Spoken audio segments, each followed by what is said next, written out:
Okay, so our next speaker, Anka, the way we've done it, I think you've listened in, is that we like you to present a small bio, introduce yourself, and then present, and then we'll ask the audience to do Q&A or submit their questions, and then we'll meet up at the end of the presentation. So, Anka, the stage is yours. Okay, thank you so much. Hello, everyone. My name is Anca Popescu. I am the CEO and founder of Strategic and Pharma. We are the creators of Clinical Maestro, which is the industry's premier tool for modernizing clinical business operations, which is planning, budgeting, outsourcing, and clinical financial management, such as reforecasting and accrual tracking. Today's topic is about considerations for remote and decentralized trial in the context of clinical study planning and budgeting. And really, my objective today is to give you some insights into how technology can help you better plan and evaluate scenarios for remote and decentralized trials. In terms of background, I spent almost my entire professional career in the pharma space, either working for CROs in positions of corporate development or in leading outsourcing. My last position was head of clinical outsourcing and analytics at BioMarin Pharmaceuticals in San Francisco Bay Area. Next slide. Okay, so let's get started. I won't dwell too much on this slide. I just want to give everyone a recap on what has been happening in the past months in terms of the evolution of the clinical trials during the pandemic. I'm going to start from the left. If you recall, last February, March, April, going into beginning of June, the industry was in a sort of a crisis management. A lot of the new trials were put on hold. The focus was really on stabilizing the existing trials with all of the energy going towards minimum disruption and patient safety and safety of the care personnel, and slowly shifting to home treatments.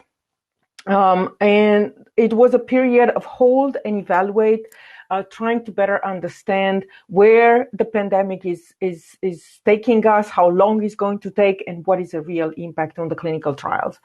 And the question of impact came very much starting April, June, with the media reforecast, and looking actually at the entire 2020 numbers. And this was a period of intense replanning. Replanning continued, and we are seeing it at high intensity in 2021 as well.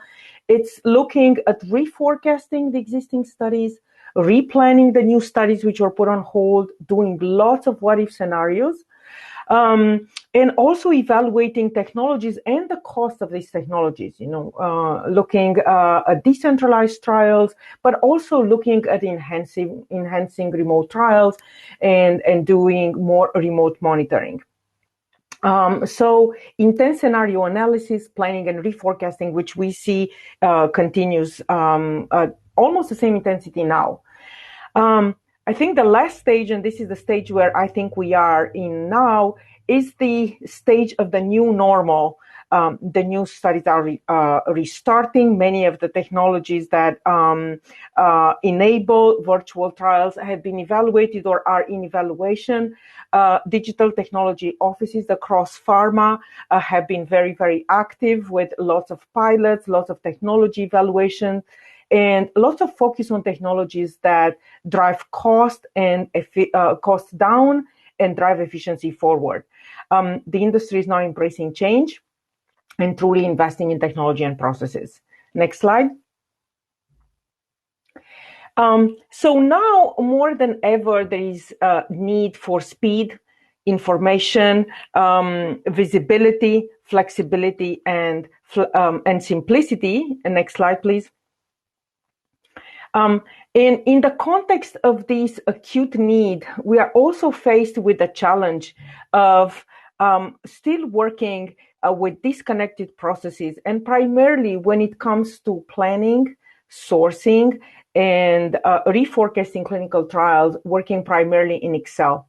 If you look at the three anchors of clinical planning, which are the study modeling and scenario analysis, and then on the sourcing side, the initiation of an RFP, be it in a strategic partnership environment or be it in a competitive manner, and ultimately the management of the contracts. These three pillars of clinical business operations are highly disconnected in the sense that there is no unifying technology that takes the information flow from one side to another.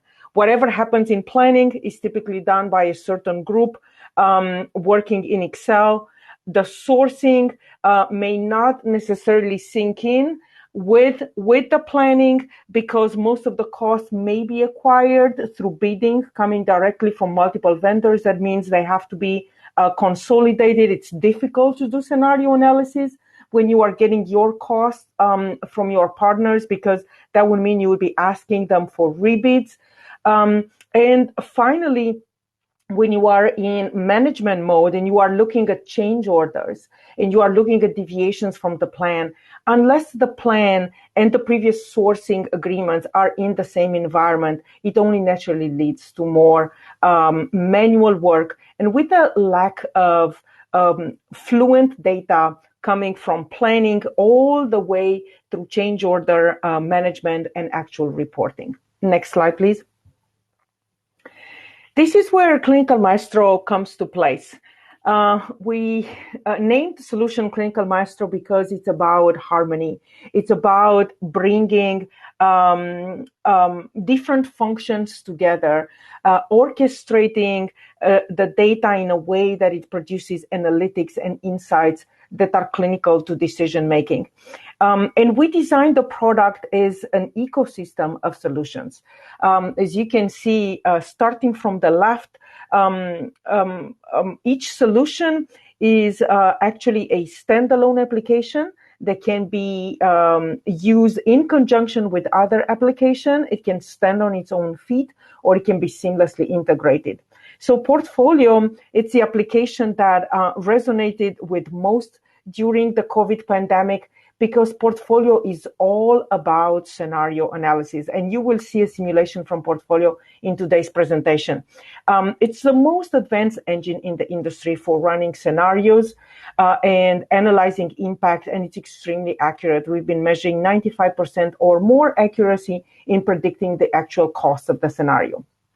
As you move from scenario planning into sourcing, our application, Clinical Maestro Source, is the only fit-for-purpose electronic R&D sourcing application. It takes plans and budgets from our Portfolio application.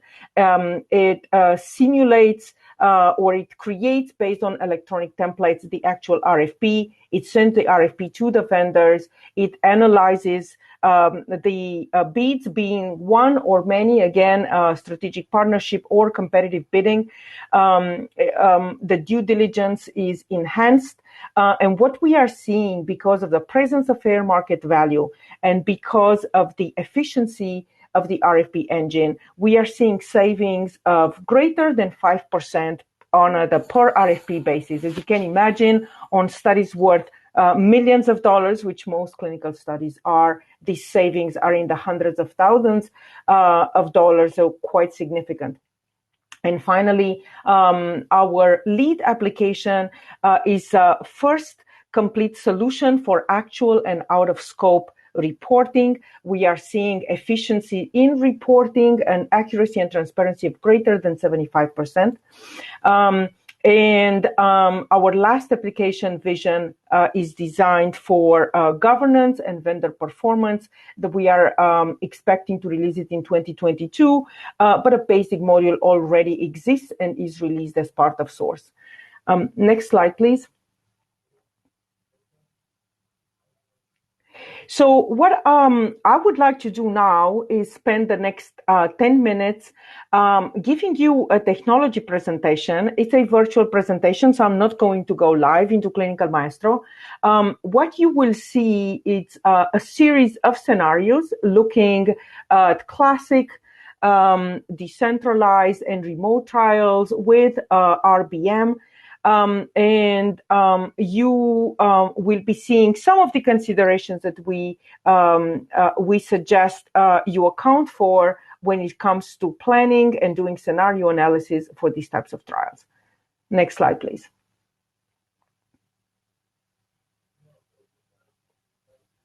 Okay. So let's take a look at the new normal. I'm only focusing on the cost side of clinical scenario analysis, what I would like to look is at core drivers. So if you think about classic multi-site studies, which we've all analyzed and know quite well, there are multiple site studies with classic costs primarily on monitoring. It's typically about 25 to sometimes 40% of the total trial cost. It's the site management, project management, classic activities, vendor management, particularly the oversight side, and making sure that that the sponsors comply with ICH regulations. It's an internal function, and it looks at oversight of all of the vendors that are working on the clinical trials. And the technology is the classic one: EDC, CTMS, ETMF, RTCM, ePro, safety databases. This list is not meant to be all-inclusive, of course, but these are the costs that we typically look at when we budget a classic study. When you are trying to go a little further, still using a classic site model, multiple sites, but trying to do more remote monitoring, and more remote activities, but still using the classic model.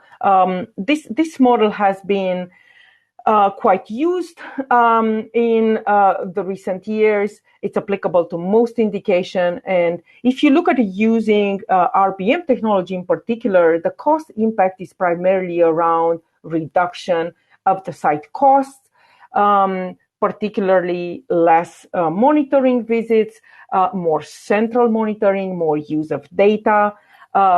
It's greater compliance and more efficiency in vendor oversight due to analytics, but at the same time, an investment in technology, such as RBM investment for data connectivity and running the analytics engine. Finally, if you look at the last bucket for decentralized studies, they can be fully decentralized. Most of them aren't. They are hybrid, so there is some work still being done on site, some work done remote at the home of the patients. So there are few or no centralized sites. Of course, this model doesn't work for all indications. It works very well for certain indications, such as dermatology, but it may not be fit for critical care patients in oncology. The cost impact is different. You are looking at different categories of costs. You are looking for technology to support remote trials. You are looking at home health, in-home logistics, equipment provisioning, and in general, you are seeing a much lower cost of managing central sites. Next slide, please. So what we have done is do a trial 3 different ways. What you see on the screen is do a scenario analysis in Clinical Maestro. As you can see, the first scenario on the screen, we call it the baseline scenario, is using classic site model. All 3 scenarios have the same number of patients. You can see the number of sites varies. In the last one, the decentralized scenario, it's fully decentralized. So it's looking at one site, essentially, or one virtual CRO, or virtual site, I guess, so it's entirely decentralized model. As a disclaimer, the costs are modeling costs. This is a hypothetical scenario. So these costs and these scenarios do not reflect an actual protocol or an actual trial. And if you are looking at the bucket of cost, the total cost is relatively similar, with the decentralized study being the lowest cost. You'd see quite a bit of difference in the pass-through cost, which has to do with particularly travel. This is actually the only major component that we model. If you're looking at the patient cost, that's pretty much the same. The direct cost on the last scenario, which is the decentralized, includes the equipment provisioning, but not as pass-through cost. And only the mobile component of it. So no home equipment or equipment that you would need for home-based treatment. So let's dive a little bit deeper. Next slide, please. Okay, so let's take a closer look at the classic versus remote and RBM trial. We have done the modeling. We are comparing the two scenarios side by side.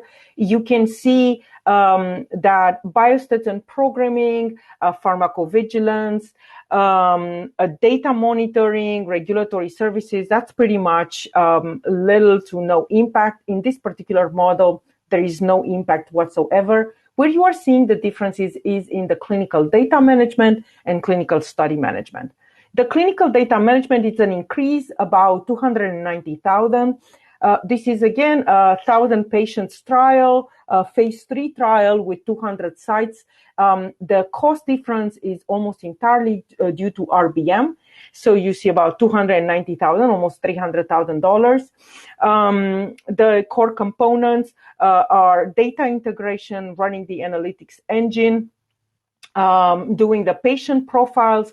On the other hand, when you're looking at the clinical study management, there is a significant reduction, about 17% of the cost, and that has to do with remote visits and lower site cost. But we did not take into consideration the impact on the internal cost, which is reduced oversight, for reduced vendor oversight, which is in internal cost. Next slide, please. If you look into efficiencies, I'm zooming in site management, you will see the efficiencies were primarily on the monitoring, visit sites, and on the site management. Next slide, please.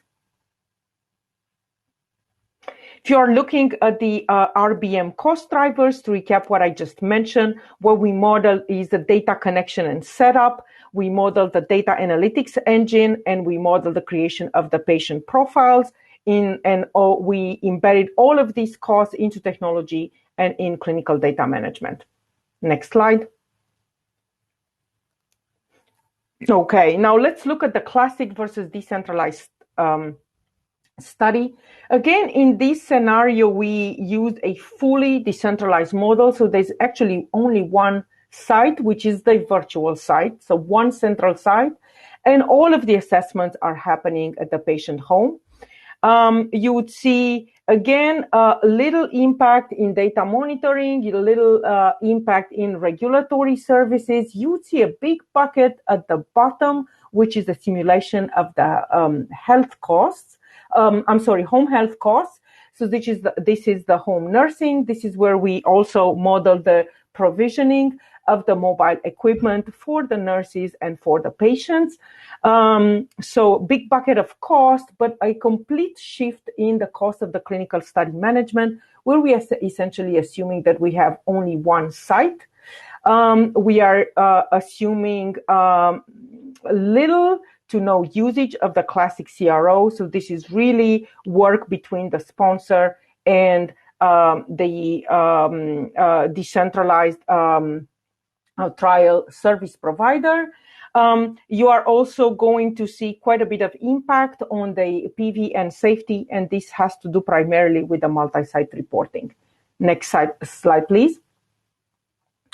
So zooming in this time into the home health, you'd see the model here in Clinical Maestro. On the left side, you have various costs. I'm zooming in various cost categories. I'm zooming in on the home health and at the major categories of costs or major tasks within home health. So you are looking here at the study at the study setup, visit management taking the lion's share of the cost.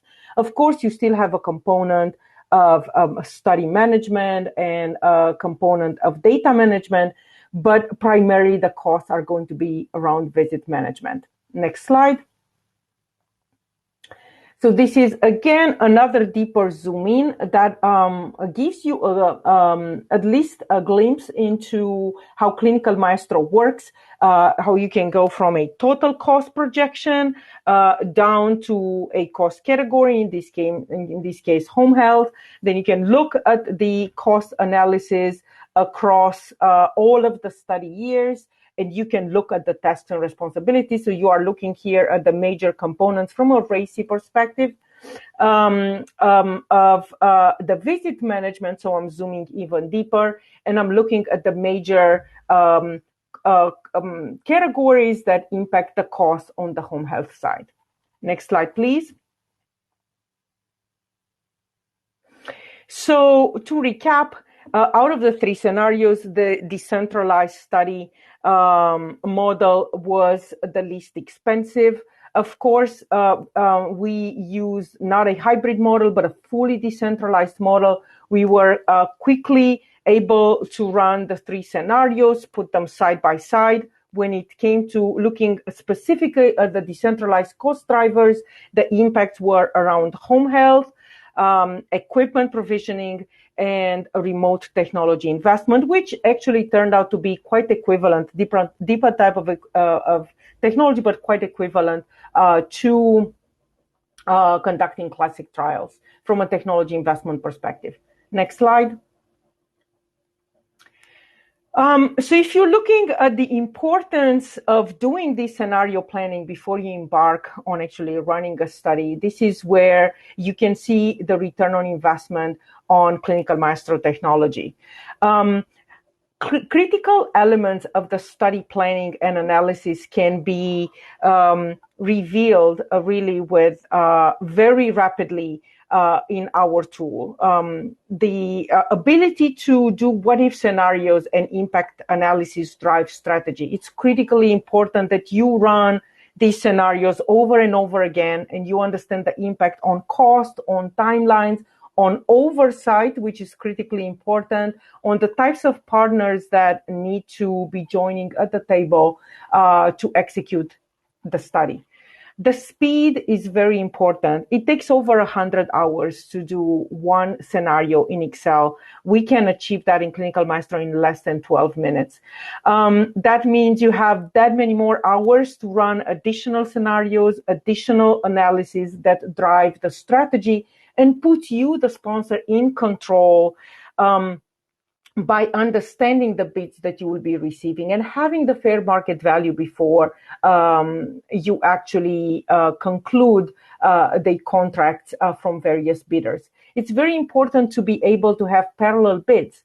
And parallel bids running different scenarios from different providers, you can only see the power of being able to assess each party's strategy better and being able to compare scenarios not only when you plan, but also when you bid. And you can do that through our sourcing engine by doing multiple rebids, parallel rebids, and looking deep into resources, into unit costs, and into the effort per hour for each of that unit drivers.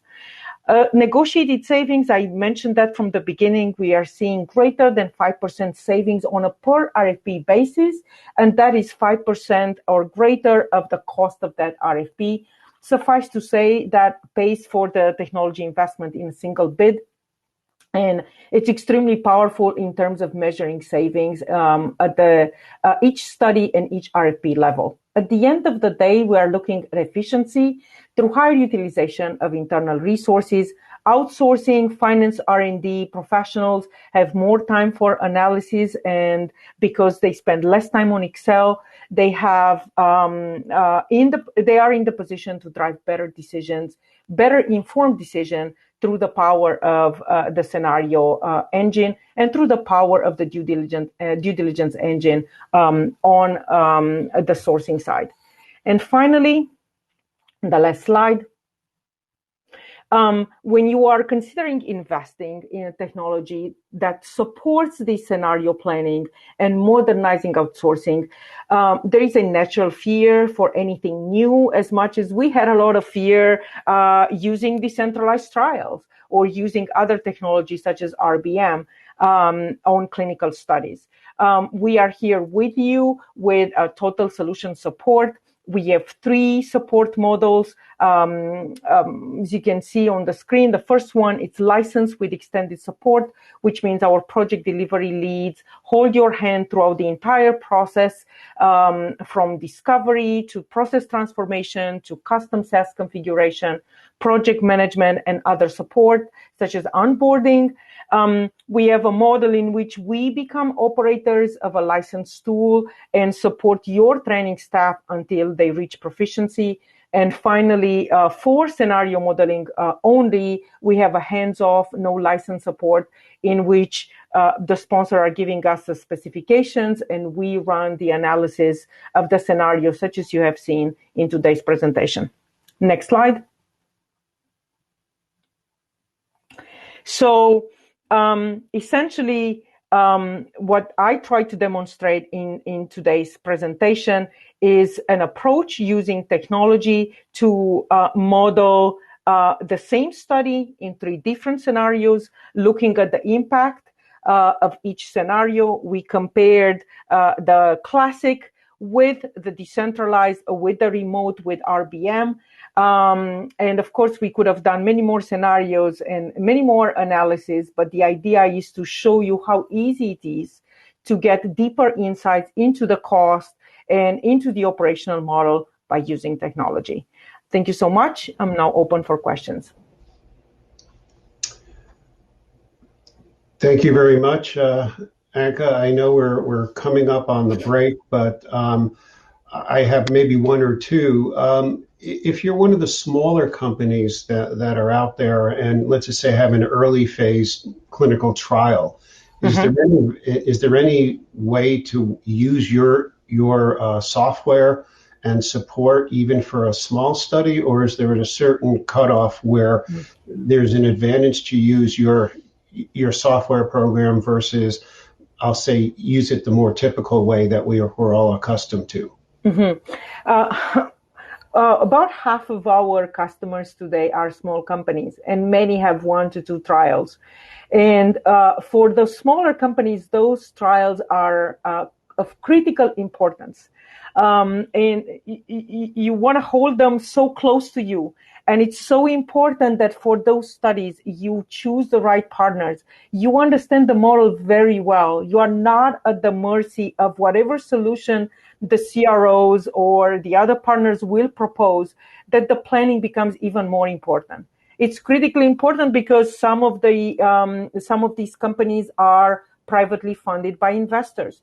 The process of planning is essential, and it cannot just be back of the envelope or entirely dependent on the service provider. So being able in a small company to run scenarios, to start the sourcing process with a well-informed dialogue, because you know what to expect ahead of time, even more drives the cost down. We don't have time today, but we've done some analysis that for smaller companies, that's quite a big differential between the dollars you pay versus larger companies. With a tool like Maestro that shows the market value, you can drive the negotiation and the savings down.